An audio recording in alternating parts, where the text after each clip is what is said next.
Hello everyone, once again I had to change the order of videos because of an unexpected development, but before we delve right into it, thank you all for your support, every form of it is very much appreciated. So, I was planning to make a video about two relatively old events potentially involving UFOs or UAPs, but these last few days brought something that happened in the USA.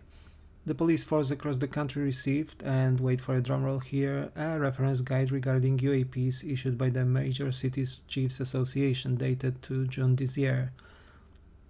It was issued on the basis that UAPs pose a potential significant safety risk, and I have two theories as to why this reasoning is provided, but more about this later on in the video.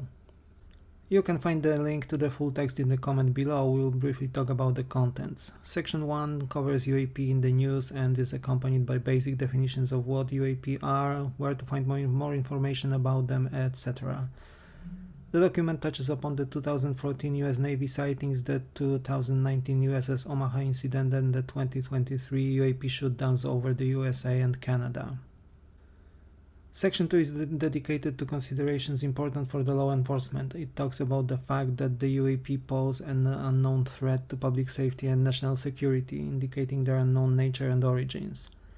The important topic of aviation safety pioneered by the veteran pilot Ryan Graves is expounded upon. This involves both civilian and military aviators as well as police helicopters. The fact that people report sightings to the police is also mentioned, and here I have to say I was dumbfounded when I saw how many such reports take place. My own local area had over 1,000 reports of UFOs recorded by the police force in 2021, for example. Section 3 covers a historical overview of various UAP-related programs run by the US government, from the early Project Saucer and the time of the Roswell incident through Project Blue Book and the more modern units operating within the US government. Just to name the already mentioned in several of my videos, programs like OSAP, ATIP, UAP Task Force and ARROW, All Domain Anomaly Resolution Office. The objectives and results of individual programs are presented as well. Section 4 presents the whistleblowers, and again we have a throwback to the channel content, the famous UAP hearing from the last year, its three witnesses and their roles. It touches upon Lou Elizondo, who has been recently in the spotlight thanks to his release of a book and his role in releasing 3 unclassified UAP videos in New York Times in December 2017. Section 5 is about the involvement of the US Congress and the proposed legislation, as well as other activities of Congress representatives, underlining the bipartisan nature of those efforts, one of the rare examples of unity across the political aisle in the United States. Section 6 returns to the ARROW and the UAP Task Force programs and their role within the Department of Defense, and reports generated by these units and their achievements. Reporting of UAPs is described in Section 7, including reporting centers and units overseas, as well as other involved agencies of the US government. Section 8 presents the activities within NASA regarding UAPs and independent studies carried on the phenomena under the aegis of NASA, namely the scientific perspective and approach to the unidentified phenomena.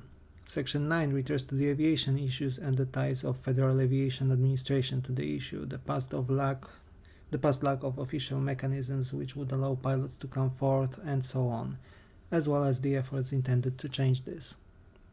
This is further expanded upon in Section 10, which describes various reporting mechanisms and bodies, including abbreviations some of the UFO enthusiasts, especially in America, may be familiar with, NUFORC and MUFON.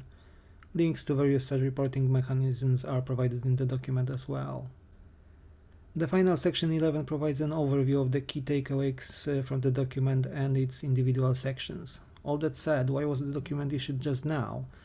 I thought it may have something to do with the release of Lou Elizondo's book Imminent a few weeks ago. Given the fact that the reference guide is dated to June, I am not entirely sold on this being the issue, especially that a few months ago it was unknown how the book will be received and what public interest it may garner.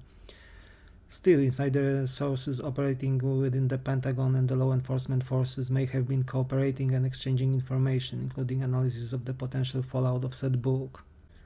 Then again, I am also wondering if the document is not dictated by the raising awareness and diminishing stigma related to the phenomenon, and especially to its reporting.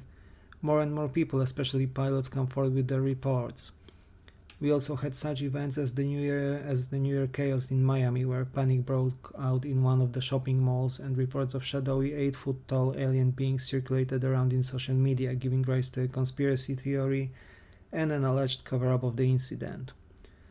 Perhaps and most likely the publication of the reference guide is a combination of all the factors listed above and probably some more which escaped my attention or I am simply unaware of.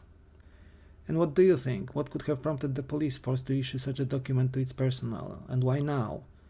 Many people claim it is yet another part of controlled disclosure unfolding as we speak. Share your views in the comment section below and let's discuss it. Thank you for watching, like and subscribe for more content, and I will see you in the next video.